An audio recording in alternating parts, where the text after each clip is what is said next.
नमस्कार मंडळी, आज मी तुम्हाला एक वाटी रव्याचा मस्त चटपटीत आणि खमंग असा नाश्ता बनवून दाखवणार आहे। चला तर रेसिपीला सुरुवात करूयात। तर हा नाश्ता बनवण्यासाठी इथे मी एक वाटी रवा मिक्सरच्या भांड्यात काढून घेतलेला आहे। तुम्ही जाडा किंवा बारीक कोणताही घेऊ शकता। अर्धी वाटी दही घालायचं आहे। दही मी घट्टच घेतलं आहे, तुमच्याकडे पातळ असेल ते घेतलं तरी चालेल। 2 हिरव्या मिरच्या असे 2 तुकडे करून घेतलेले आहेत। तिखट तुम्हाला जास्त हवं असेल तर तुम्ही अजून घालू शकता। अर्धा इंच आल्याचा तुकडा आणि 5-6 लसणाच्या पाकळ्या घातलेल्या आहे। आता 1 वाटी रव्याला मी 1 वाटी पाणी घातलेलं आहे। झाकण लावायचं आणि याची बारीक मस्त पेस्ट करून घ्यायची। पाणी आधी सुरुवातीला जास्त घालू नका, थोडंच घाला, गरज लागेल तर पाण्याचा वापर करू शकता। तर मी मिक्सरला मस्त बारीक पेस्ट करून घेतलेली आहे, हे बघा। आता ही पेस्ट एका बाउलमध्ये ट्रान्सफर करून घेऊया। तर सगळी पेस्ट मी बाउलमध्ये काढून घेतलेली आहे। आता याच मिक्सरच्या भांड्यात थोडंसं पाणी घातलेलं आहे आणि ते सुद्धा यामध्ये घातलेलं आहे। आता हा नाश्ता जाळीदार आणि फ्लफी बनण्यासाठी 2 चमचे मी बारीक रवा घेतलेला आहे। चवीप्रमाणे मीठ घालायचं आणि हे बॅटर चांगलं मिक्स करून घ्यायचं। एकसारखं ढवळत मी हे बॅटर छान मिक्स करून घेतलेलं आहे।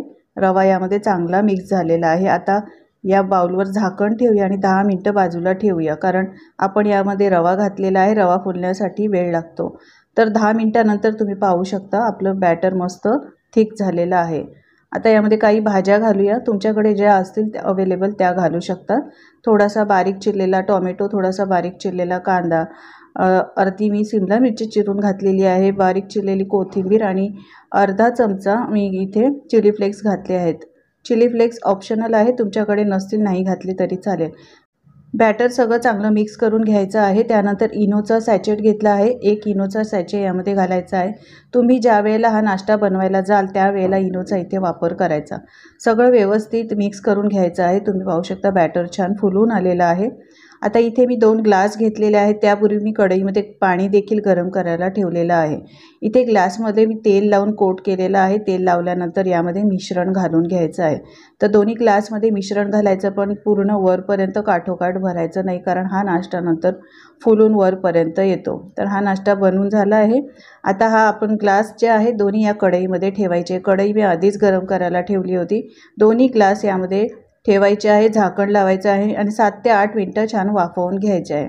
तर 7 ते 8 मिनिटं मी वाफवून घेतलेलं आहे आणि त्यानंतर गॅस बंद केलेला आहे। तर तुम्ही पाहू शकता हा नाश्ता छान फुलून आलेला आहे। ग्लास गरम आहे। आपण ही ग्लास दोन्ही आता बाहेर काढून घेऊया। हा नाश्ता आता बाहेर काढून पूर्णपणे थंड करून घ्यायचा आहे।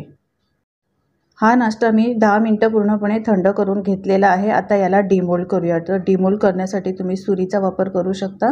मी इथे चमच्याच्या मागच्या साईडने हा नाश्ता डिमोल्ड करणार आहे। तर अशा पद्धतीने याचे काठ असे लूज करून घ्यायचे आहे। दोन्ही ग्लासमधील याचे काठ लूज करून घेऊया। मंडळी, तुम्हाला जर माझी रेसिपी आवडत असेल तर प्लीज एक लाईक करायला विसरू नका। आता 1 ग्लास घ्यायचा आहे आणि हातावर असा उलटा करून वरून याला टॅप करायचं आहे। अशा पद्धतीने टॅप केल्याने नाश्ता सहज हातावर असा हा बघा मस्त डिमोल्ड झालेला आहे। अशाच पद्धतीने दुसरं देखील अशाच डिमोल्ड करून घ्यायचं आहे। तर दोन्ही ग्लासामधील नाश्ता हा मी डिमोल्ड करून घेतलेला आहे। तुम्ही पाहू शकता मस्त अगदी चटपटीत आपला नाश्ता अजून तयार होण्यासाठी इथे मी पॅन गरम करायला ठेवला आहे। 2 चमचे तेल घालायचं, 1 चमचा राई आणि 1 चमचा जिरं घालून घ्यायचं। राई जिरं छान स्पॅच्युलाने मिक्स करून घ्यायचं आहे। चांगला याला सुगंध सुटला की थोडीशी हळद पावडर घालायची आहे, पाव चमचा अगदी काश्मीरी मिरची पावडर आणि पाव चमचा यामध्ये मी पावभाजी मसाला घातलेला आहे। मसाले जळू नये म्हणून थोडंसं यामध्ये पाणी घालायचं आहे। सगळं व्यवस्थित मिक्स करायचं आहे आणि आपण जो नाश्ता बनवून ठेवलेला आहे तो या मसाल्यामध्ये असा कोट करायचा आहे।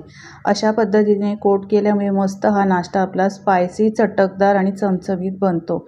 तर 1 मिनिटभर हा नाश्ता यामध्ये कोट करून अशा पद्धतीने गरम करून घ्यायचा आहे। त्यानंतर गॅस बंद करायचा आहे आणि हा नाश्ता पूर्णपणे थंड करून घ्यायचा आहे। तर नाश्ता छान कोट करून घेतलेला आहे। तुम्ही पाहू शकता याला कलर मस्त आलेला आहे। आता एका प्लेटमध्ये काढून घेऊया। आता हा प्लेटमध्ये काढून घेतल्यानंतर याचे आपण काप करून घ्यायचे आहेत, म्हणजे याचे पीसेस करून घ्यायचे आहे। तुम्ही याला मसाला कोट न करता देखील देऊ शकता। लहान मुलांना देताय तर अशाच पद्धतीने देऊ शकता किंवा मिरची मसाल्याचा वापर थोडा कमी करू शकता। अशा पद्धतीने नाश्ता कट केल्यानंतर हा नाश्ता तुम्ही सॉस बरोबर किंवा तिखट चटणी बरोबर देऊ शकता। मुलांना टिफिनमध्ये देऊ शकता। खूपच खमंग आणि चटपटीत होतो। तर हा इतका चटपटीत असा रव्याचा नाश्ता तुम्हाला कसा वाटला कमेंट्स करून सांगायला विसरू नका। आवडला असेल तर लाईक करा, शेअर करा आणि माझ्या चॅनलवर जर तुम्ही नवीन असाल तर चॅनलला सबस्क्राईब करा। धन्यवाद।